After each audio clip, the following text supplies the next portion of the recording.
গানটা হইল ৬৪ জন সঙ্গে নিয়ে মক্কায় রওনা হইলাম, নামাজ কাজা হলে পরে আখেরিতে হবে মরণ। নবী করিম সাল্লাল্লাহু আলাইহি সাল্লামের বয়স ছিল ৬৩ বছর কয়েক মাস, তাই ৬৪ নিয়ে উনি কথা বলছিলেন। গুণে বাড়ছিলেন ২৬, নামাজ কাজা হলে পরে আখেরিতে হবে মরণ।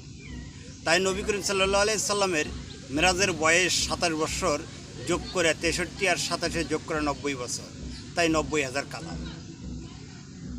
তার মধ্যে নায়ক হলেন ৩০ জন, নামাজ কাজা হলে পরে আখেরিতে হবে মরণ। এই নায়ক যে ৩০ জন হলেন, এই ৩০ জন হলো ৩০ পারা কোরআন। হ্যাঁ, এই ৩০ পারা কোরআন। আবার বলতেছেন অজু গোসল করে যখন নামাজে গেলেন দাঁড়িয়া, সঙ্গে রইলেন ৩ জন, সঙ্গে রইলেন ৩ জন, আলিফ লাম মিম, এই ৩ জন। এই ২৭ জন হলেন বিমুখ।